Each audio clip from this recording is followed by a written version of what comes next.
ونستعينه ونستغفره ونؤمن به ونتوكل عليه ونعوذ بالله من شرور أنفسنا ومن سيئات أعمالنا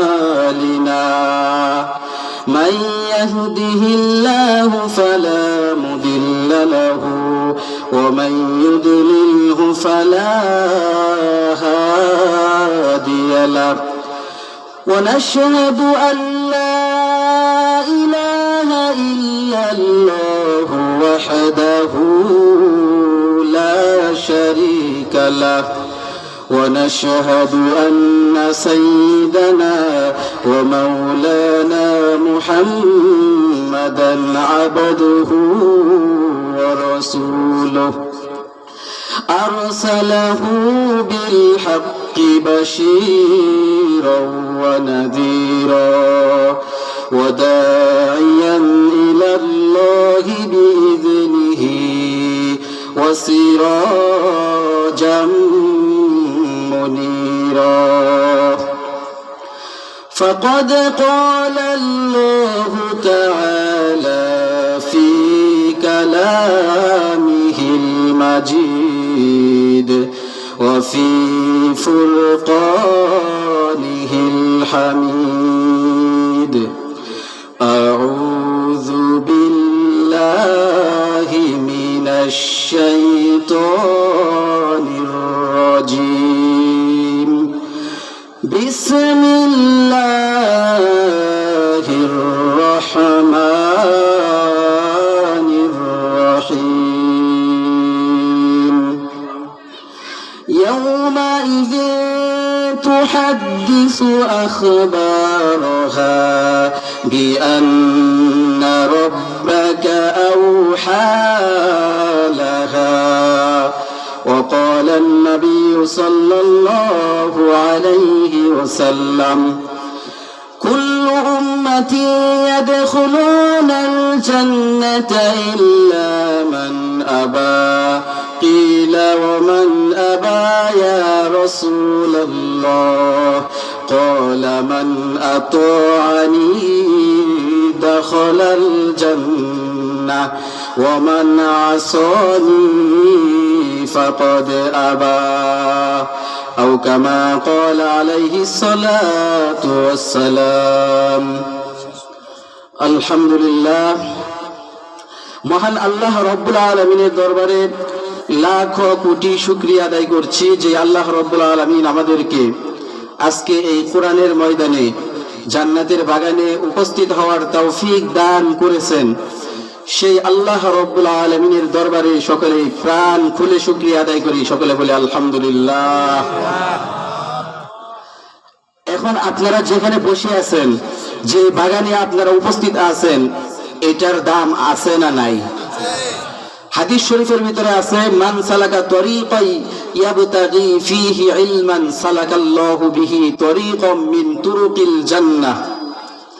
যে ব্যক্তি জ্ঞান তালাশের জন্য কোন একটা পথ অতিক্রম করবে, এই যে আপনারা যে কোরআনের জ্ঞান শিখার জন্য আসছেন, কোরআনের আলোচনা শোনার জন্য আসছেন, বিশ্বনবী বলতেছেন যে ব্যক্তি জ্ঞান অন্বেষণের জন্য তালাশের জন্য কোন একটা পথ অতিক্রম করবে, আল্লাহ রাব্বুল আলামিন তার জন্য জান্নাত সমূহের রাস্তা, জান্নাতের রাস্তা সমূহের মধ্য থেকে একটি রাস্তাকে সহজ করে দিবেন। বলি সুবহানাল্লাহ। তারপরে ওয়া ইন্নাল মালাইকাতা লা তাদউ আজনিহাতাহা রিদান লিতালিবিল ইলমি।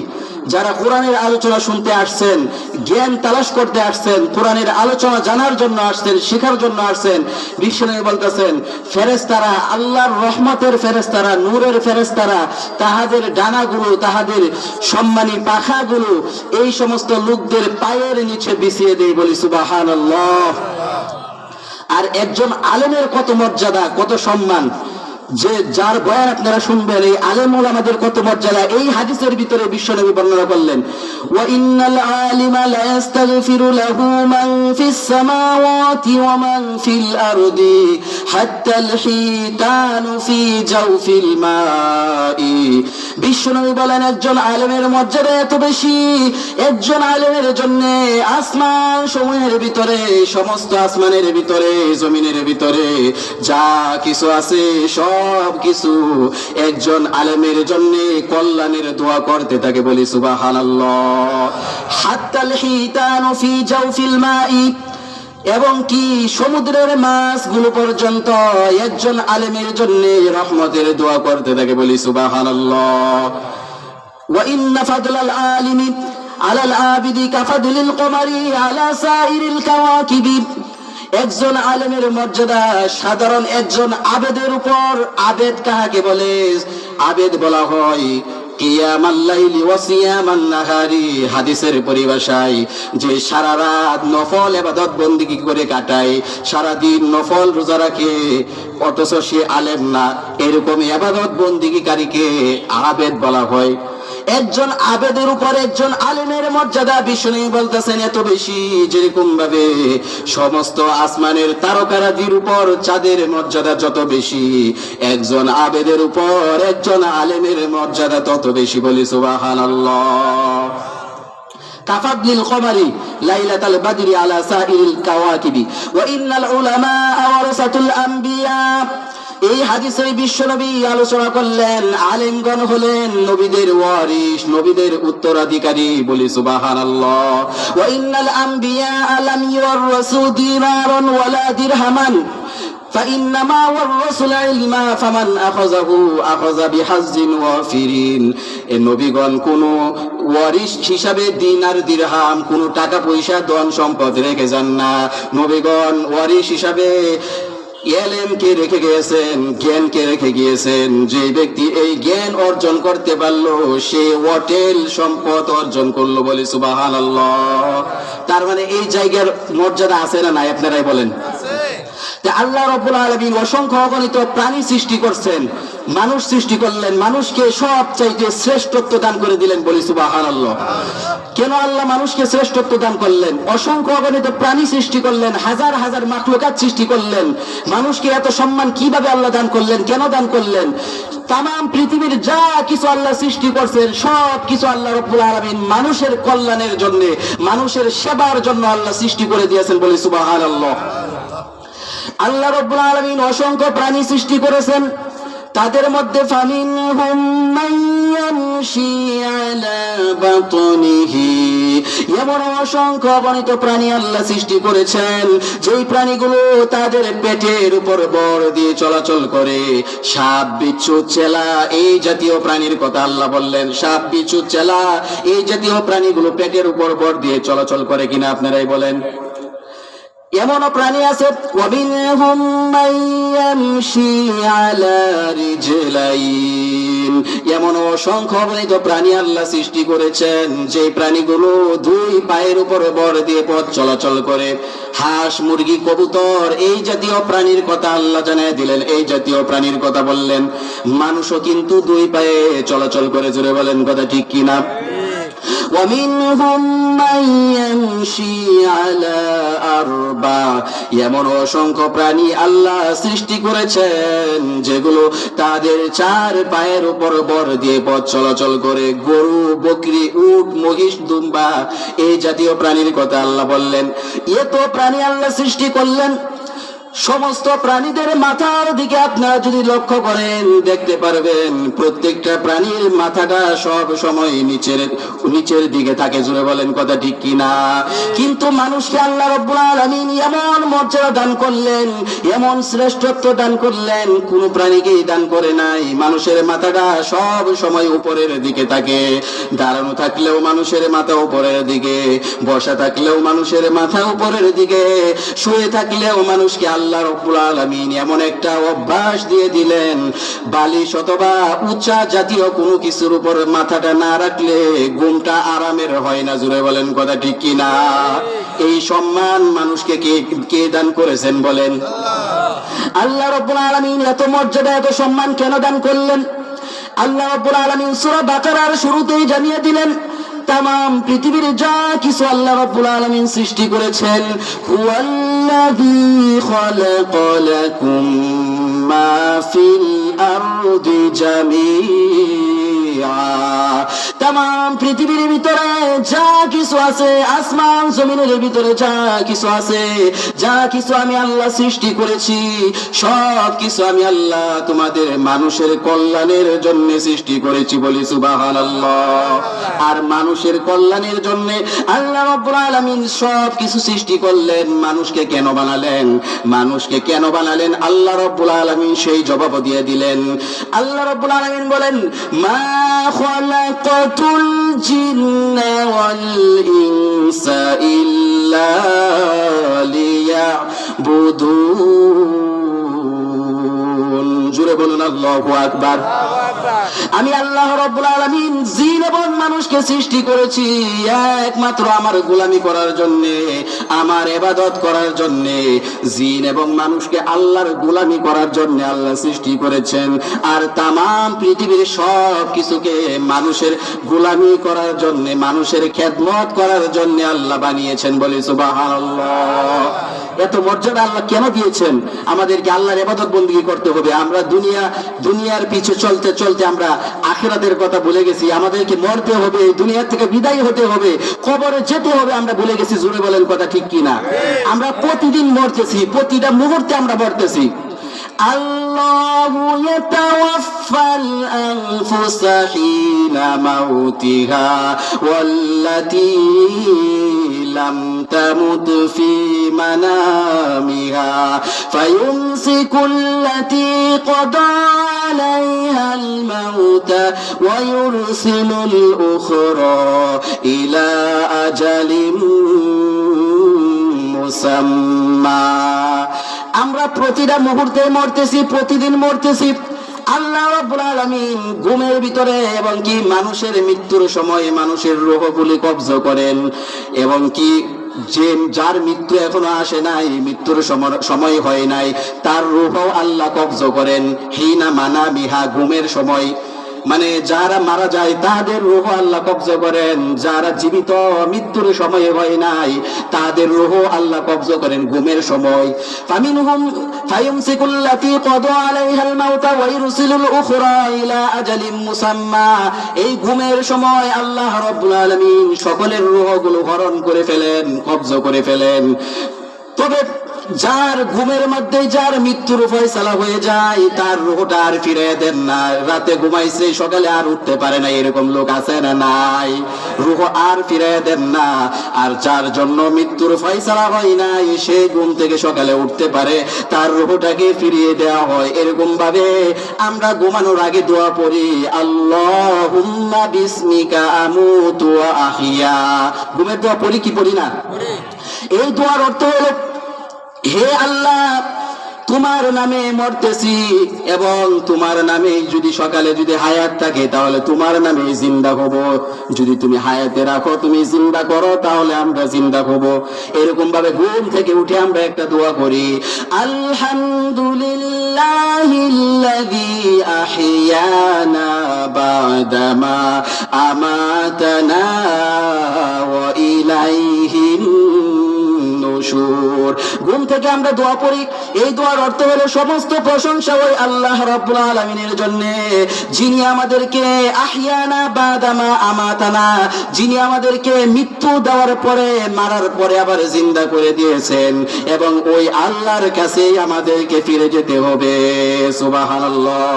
সকালে উঠে আমরা দোয়া করি যে আল্লাহ, যে ওই সমস্ত প্রশংসা ওই আল্লাহর, যিনি আমাদেরকে মৃত্যু দিয়ে আবার জীবিত করে দিয়েছেন। তার মানে আমরা প্রতিদিন মরতেছি, প্রতিদিন জিন্দা হইতাছি। জোরে বলেন কথা ঠিক কিনা? অথচ আমরা দুনিয়ার পিছনে চলতে চলতে আমরা আখিরাত, পরকাল, কবর, আমাদেরকে দুনিয়া থেকে বিদায় হইতে হবে, সব আমরা ভুলে গেছি। জোরে বলেন কথা ঠিক কিনা? আরে মানুষকে আল্লাহ রাব্বুল আলামিন সম্মানিত করেছেন। সূরা বনী ইসরাঈলে আল্লাহ জানিয়ে দিলেন, ওয়ালাকাদ কাররামনা বানি আদম ওয়া হামালনাহুম ফিল বাররি ওয়াল বাহরি ওয়ারযাকনাহুম الطيبات وفضلناهم على كثير ممن خلقنا تفضيلا জোরে বলুন আল্লাহু আকবার। আল্লাহ বলেন ওয়ালাকাদ কাররামনা বানি আদম, অবশ্যই আমি আল্লাহ আদম সন্তানকে সম্মানিত করেছি। ওয়াহামালনাহুম ফিল বাররি ওয়াল বাহরি, স্থলে এবং জলে চলার জন্য তাদের জন্য বাহন দিয়েছি, বাহন সৃষ্টি করেছি তাদের জন্য। ওয়ারযাকনাহুম মিনাত তাইয়্যিবাত, পবিত্র বস্তু সমূহ থেকে আমি আল্লাহ তাদের রিজিকের ব্যবস্থা করেছি, বলি সুবহানাল্লাহ। ওয়াফাদ্দালনাহুম আলা কাসীরিন মিম্মান খলাকনা তাফদীলা, আমার সৃষ্টির অসংখ্য জাতির উপর আমি আল্লাহ আদম সন্তানকে শ্রেষ্ঠত্ব দান করেছি, বলি সুবহানাল্লাহ। তাহলে আল্লাহ আমাদেরকে মর্যাদা দিয়েছেন কি দেয় নাই? আমি যে আয়াতটা তেলাওয়াত করেছি সূরা জিলজাল থেকে, আমরা যে গুনাহ করি, অন্যায় করি, পাপাচারে লিপ্ত থাকি, প্রত্যেকটা গুনার সাথে 8 থেকে 9টা সাক্ষী আমাদের বিরুদ্ধে দাঁড় হয়ে যাবে, বলি নাউজুবিল্লাহ। 1 নম্বর সাক্ষী কি হবে? আল্লাহ সূরা জিলজালে জানিয়ে দিলেন, يومئذ تحدث أخبارها بأن ربك أوحى لها, সেদিন জমিন সব কিছু বলে দিবে, তার খবরাখবর সব জানিয়ে দিবে। কারণ হলো তোমার রব জমিনকে নির্দেশ দিয়েছেন। সেদিন জমিন সব বলে দিবে। জমিন বলবে আল্লাহ আমার উপর দাঁড়াইয়া তোমার এই নাফরমান বান্দা এমুক পাপাচার করেছে, এই গুনাহটা করেছে, আমার এই জমিনে দাঁড়াইয়া তোমার এই বান্দা সুদ খেয়েছিল, আমার এই জমিনে দাঁড়াইয়া তোমার এই বান্দা ঘুষ খেয়েছিল, আমার এই জমিনে দাঁড়াইয়া তোমার এই বান্দা অসহায় মানুষের ঘর বাড়ি ভেঙে দিয়েছিল, আমার এই জমিনে দাঁড়াইয়া তোমার এই বান্দা অসহায় মানুষের হাত পা ভেঙে দিয়েছিল, অসহায় মানুষের উপর থেকে চাঁদা দাবি করেছিল। এই জমিনের উপর দাঁড়াইয়া, জমিনের উপর দাঁড়াইয়া যে যত অপকর্ম করেছে করতেছে, সেদিন জমিন তাদের বিরুদ্ধে সাক্ষী হয়ে যাবে। জমিন নিজেই সাক্ষী দিয়ে দিবে। আল্লাহু আকবার বলেন। 1 নম্বর সাক্ষী হবে জমিন, সেদিন কেউ বাঁচতে পারবে না। এবার কয়টা সাক্ষী হবে? প্রত্যেকটা গুনার সাথে 9 ধরনের সাক্ষী দাঁড়ায় যাবে আমাদের বিরুদ্ধে। এরপরে সাক্ষী হবে আমাদের জিহ্বা, হাত পা আমাদের বিরুদ্ধে সাক্ষী দিবে। কেমনে? কোরআনের ভিতর আল্লাহ জানিয়ে দিয়েছেন। আমি সরাসরি কোরআন থেকে আপনাদের সামনে উল্লেখ করতেছি। يوم تشهد عليهم ألسنتهم وأيديهم وأرجلهم بما كانوا يعملون জোরে বলুন আল্লাহু আকবার। সেদিন তাদের জিহ্বা, তাদের কণ্ঠ তাদের বিরুদ্ধে সাক্ষী দিবে। আলসিনাতুহুম ওয়া আইদিহিম ওয়া আরজুলুহুম, হাত তাদের বিরুদ্ধে সাক্ষী দিবে, পাও তাদের বিরুদ্ধে সাক্ষী দিবে। জিহ্বা বলবে আল্লাহ আমার দ্বারা অমুককে গালি দিয়েছিল, আমার দ্বারা অমুকের বিরুদ্ধে বলেছিল, আমার দ্বারা অমুকের সাথে খারাপ আচরণ করেছিল। জিহ্বা সাক্ষী দিবে। এরকম ভাবে আমাদের হাত সাক্ষী দিবে। হাত বলবে আল্লাহ আমার মাধ্যমে অমুককে আঘাত করেছিল, আমার মাধ্যমে এই অপকর্ম করেছিল। পাও বলবে আল্লাহ হাতে যা বলতেছে সবই সত্যি, আমার দ্বারা হেঁটে হেঁটে গিয়ে এই আকামগুলো করেছিল, এই অন্যায়গুলো করেছিল। হাত পা জিহ্বা সব কিছু সেদিন আমাদের বিরুদ্ধে সাক্ষী হয়ে দাঁড়িয়ে যাবে। আল্লাহু আকবার বলেন। বাঁচার কোনো উপায় থাকবে না। কয়টা সাক্ষী হলো? 1 নম্বর জমিন, 2 নম্বর জিহ্বা, 3 নম্বর হাত, 4 নম্বর পা। এরকম ভাবে জমিন, জিহ্বা, হাত, পা আমাদের বিরুদ্ধে সাক্ষী দিবে। এরপরে আর আমাদের বিরুদ্ধে কান, চোখ এবং আমাদের শরীরের চামড়া গুলো পর্যন্ত সাক্ষী দিবে, বলে আল্লাহু আকবার। কোরআনে আল্লাহ জানিয়ে দিলেন হাত্তা ইযা মা জাউহা শাহিদা আলাইহিম সামউহুম ওয়া আবসারুহুম ওয়া জুলুদুহুম বিমা কানু ইয়ামালুন। জোরে বলেন আল্লাহু আকবার। জাহান্নামীরা যখন জাহান্নামের কাছে উপস্থিত হয়ে যাবে, জাহান্নামীদেরকে জাহান্নামের সামনে যখন হাজির করা হবে, তখন শাহিদা আলাইহিম সামউহুম ওয়া আবসারুহুম, তাদের কান, তাদের চোখ এবং তাদের শরীরের চামড়া পর্যন্ত তাদের বিরুদ্ধে কৃতকর্মের সাক্ষী দিয়ে দিবে। আল্লাহু আকবার বলেন। বাঁচার কোনো পথ থাকবে? আল্লাহ জবান বদ্ধ করে দিবেন, মুখে মুখে কোনো তর্ক করার সুযোগ থাকবে না। সূরা ইয়াসিনের ভিতরে আল্লাহ জানিয়ে দিলেন, আল ইয়াউমা নাখতিমু আলা আফওয়াহিহিম ওয়া তুকাল্লিমুনা আইদিহিম ওয়া তাশহাদু আরজুলুহুম বিমা কানু ইয়ামালুন।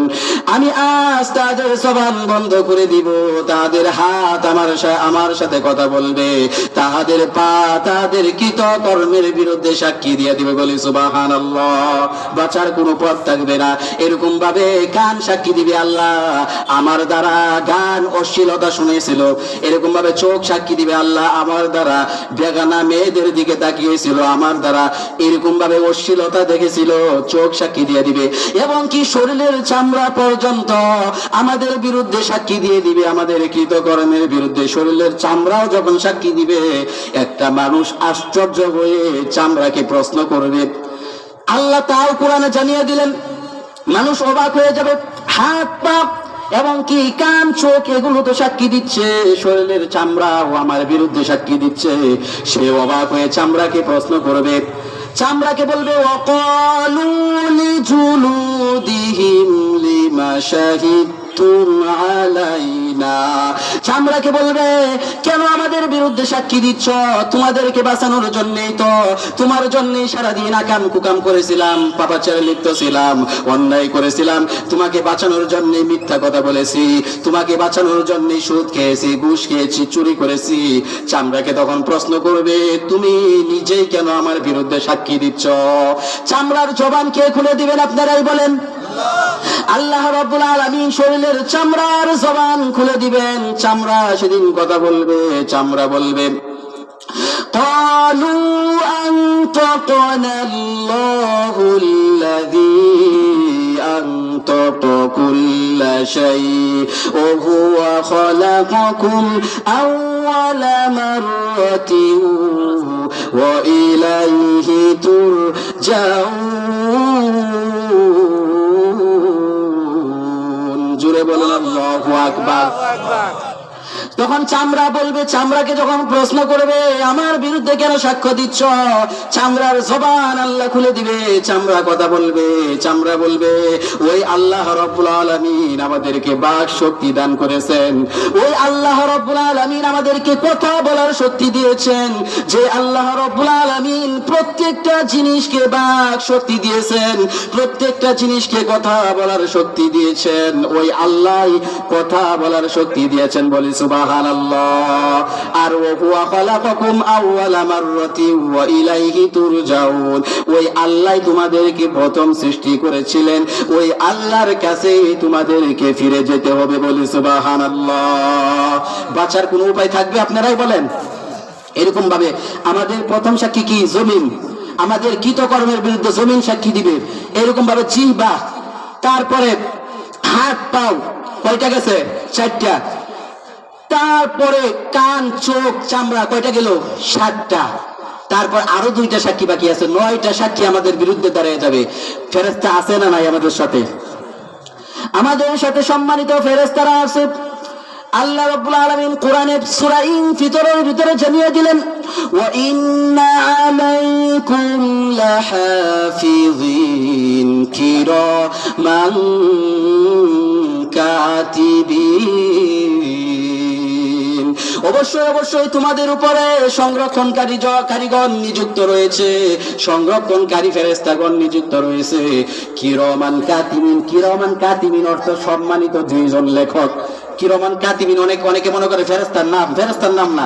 কিরামান কাতিবিন অর্থ সম্মানিত 2জন লেখক আমাদের 2 কাঁধের উপর আছে না নাই? সব কিছু লিখতেছেন। ইয়ালামুনা মা তাফআলুন। তোমরা যা করি সব কিছু এই ফেরেশতারা জানেন। কে জানিয়ে দিয়েছেন? আল্লাহ রাব্বুল আলামিন জানিয়ে দিয়েছেন আমরা যা করি সব কিছু এই ফেরেশতারা জানেন, মানে যা করি যা বলি সব কিছু লিখে ফেলতেছেন, লিপিবদ্ধ করা হচ্ছে। কোরআনের অন্যত্র আল্লাহ বলেন মা ইয়ালফিযু মিন কাওলিন ইল্লা লাদাইহি রাকীবুন আতীদ। মানুষ এমন কোন কথা বলে না যে কথাগুলো আল্লাহর ফেরেশতারা রেকর্ড করে না রাখে, সংরক্ষণ করে না রাখে। জোরে বলি সুবহানাল্লাহ। প্রত্যেকটা কথাই রেকর্ড করা হয়। তার মানে 8 নম্বর সাক্ষী হবে আমাদের বিরুদ্ধে সম্মানিত ফেরেশতা। আমাদের কাদের ফেরেশতারা আমাদের বিরুদ্ধে সাক্ষী হয়ে যাবে। এর সর্বশেষ 9 নম্বর যে সাক্ষী আমাদের বিরুদ্ধে দাঁড়াবে, আমাদের আমলনামা আমাদের বিরুদ্ধে সাক্ষী হিসেবে দাঁড়িয়ে যাবে। আমাদের আমলনামা আল্লাহ আমাদের গলার ভিতরে সিসি ক্যামেরা রেকর্ড করে ফিটিং করে দিয়েছেন। জোরে বলেন কথা ঠিক কিনা? সূরা বনী ইসরাঈলে আল্লাহ জানিয়ে দিলেন কত সুন্দর করে। আল্লাহ বলেন ওয়া কুল্লা ইনসানিন আলজামনাহু তাইরাহু ফি উনুকি ওয়া নুখরিজু লাহু ইয়াওমাল কিয়ামাতি কিতাবান ইয়ালকাহু মানশুরা। প্রত্যেকটা মানুষের গলার ভিতরে তার আমলনামা, তার কর্মলিপি, একটা সিসি ক্যামেরা আমি আল্লাহ লাগিয়ে দিয়েছি গলার ভিতরে, মানে তার কণ্ঠনালীর ভিতরে আমি আল্লাহ ক্যামেরা ফিটিং করে দিয়েছি। কিয়ামতের দিন তার সামনে একটা বিশাল বড় আমলনামা, একটা ভলিউম ওপেন করে দিব, যা সে খোলা অবস্থায় দেখতে পাবে, যা সে সরানো অবস্থায় দেখতে পাবে। মুফাসসিরিনে কেরাম ব্যাখ্যা করেন আমাদের গলার ভিতরে কণ্ঠনালীর ভিতরে কেন আল্লাহ সিসি ক্যামেরা দিলেন। হাতের ভিতরে দিতে পারতেন, পায়ের ভিতরে দিতে পারতেন, কানের ভিতরে দিতে পারতেন। কারণ হলো গলার ভিতরে এই জন্যই দিয়েছেন, আমাদের ক্যামেরাটা আল্লাহ লাগিয়েছেন, এটা জন্ম থেকে মৃত্যু পর্যন্ত সব কিছু ওপেন রেকর্ড হবে, ভিডিও হবে। আর যদি হাতের ভিতরে আল্লাহ ক্যামেরা দিতেন, অনেক মানুষ ট্রেনের ভিতরে অ্যাক্সিডেন্ট করে হাত কাটা যায়। জুড়ে বলেন কথা ঠিক কিনা? ক্যামেরা বিচ্ছিন্ন হয়ে যেত। তারপরে অ্যাক্সিডেন্ট করার পর থেকে হাত বিচ্ছিন্ন হয়ে যাওয়ার পরে তার আর কিছু রেকর্ডিং হতো না। জুড়ে বলেন কথা ঠিক কিনা? পায়ের মধ্যে যদি আল্লাহ ক্যামেরা দিতেন, অনেকের পা নাই। জুড়ে বলেন কথা ঠিক কিনা? 2 পাও কাটা গেছে, ক্যামেরা শেষ, এরপরে আর কিছু রেকর্ডিং হতো না। কানের ভিতরে দিলে অনেকের কান কাটা যায়, ক্যামেরা বিচ্ছিন্ন হয়ে যেত। আল্লাহ রাব্বুল আলামিন কণ্ঠনালীর ভিতরে এমন এক জায়গায় ক্যামেরা ফিটিং করে দিলেন, যদি এমন কোন অসুখ হয় অথবা অ্যাক্সিডেন্ট করে যদি কণ্ঠনালী কেটে পড়ে যায়, তাহলে ক্যামেরার সাথে সাথে তার মৃত্যু ঘটে যাবে। জোরে বলেন কথা ঠিক কিনা? স্থায়ী ক্যামেরা আল্লাহ আমাদের সাথে ফিটিং করে দিয়েছেন, আমলনামা ভলিউম আল্লাহ আমাদের সাথে লাগিয়ে দিয়েছেন। কিয়ামতের দিন আল্লাহ তাকে বলবেন, ডাক দিয়ে বলবেন, ফেরেশতারা ডাক দিয়ে বলবেন, ইকরা কিতাবাকা কাফা বিনাফসিকাল ইয়াওমা আলাইকা হাসিবা। ডাক দিয়ে বলা হবে, তুমি তোমার আমলনামা পড়ে নাও, তুমি তোমার আমলনামা আজকে তুমি নিজেই পড়ে নাও, নিজের হিসাবের জন্য নিজেই যথেষ্ট হবে। তুমি জান্নাতে যাবা না জাহান্নামে যাবা, তুমি নিজেই আজকে নির্ধারণ করতে পারবা। সুবহানাল্লাহ। নিজেই নির্ধারণ করতে পারবে, সবকিছু সামনে দেখবে। কোরআনের অন্যত্র আল্লাহ বলে দিলেন, জানিয়ে দিলেন যে যখন আমলনামা মানুষের সামনে পেশ করা হবে, আমলনামা আমাদের বিরুদ্ধে কেমনে সাক্ষী হবে। মানুষের সামনে যখন আমলনামা পেশ করা হবে, কোরআনে আল্লাহ জানিয়ে দিলেন তার অবস্থা কেমন হবে। আমলনামা দেখাই, ওয়াউদিআল কিতাবু ফাতারাল মুজরিমিনা মুশফিকিনা মিম্মা ফীহি ওয়া ইয়াকুলুনা ইয়া ওয়াইলাতানা মা লিহাযা الكتاب لا يغادر صغيرة ولا كبيرة إلا أحصاها। মানুষের সামনে আমলনামা পেশ করা হবে। হে নবী, যখন আমলনামা পেশ করা হয় তখন আপনি দেখতে পারবেন অপরাধীরা, যারা জাহান্নামী নাফরমান, আল্লাহর হুকুম আহকাম মানে নাই, তাহাদেরকে দেখতে পারবেন থরথর করে কাঁপতে শুরু করবে। তাহারা থরথর করে কাঁপতে শুরু করবে এবং তারা আফসোস করে বলবে, চিৎকার করে বলবে, এটা কোন কিতাব, এটা কোন আমলনামা, এটা কিরকম একটা কিতাব, কেমন একটা আমলনামা, এটার ভিতর থেকে কোনো ছোট গুনাহ, কোনো বড় গুনাহ কোনোটাই বাদ পড়ে নাই। এখানে সব কিছু উঠায় দেওয়া হয়েছে, সব কিছু তুলে ধরা হয়েছে। তখন তারা আফসোস করে বলবে, হাই, আমরা যদি আবার দুনিয়াতে যেতে পারতাম তাহলে কত ভালো হবে। তখন সেই আফসোস কোনো কাজে লাগবে না। জুড়ে বলেন কথা ঠিক কিনা? তার মানে গুনাহ থেকে বেঁচে চলতে হবে আমাদেরকে, গুনাহ থেকে, পাপাচার থেকে আমাদেরকে বেঁচে চলতে হবে। তাহলে আমার গুনাহ না হলে আমাদের প্রত্যেকটা গুনার সাথে আমাদের 8-9টা সাক্ষী আমাদের বিরুদ্ধে দাঁড়িয়ে যাবে, বাঁচতে পারবো না, বাঁচার কোনো উপায় থাকবে না। আল্লাহ রব্বুল আলামিন যেই কথাগুলো বললাম এবং শুনলাম, আল্লাহ রব্বুল আলামিন আমাদের সকলকে আমল করার তৌফিক দান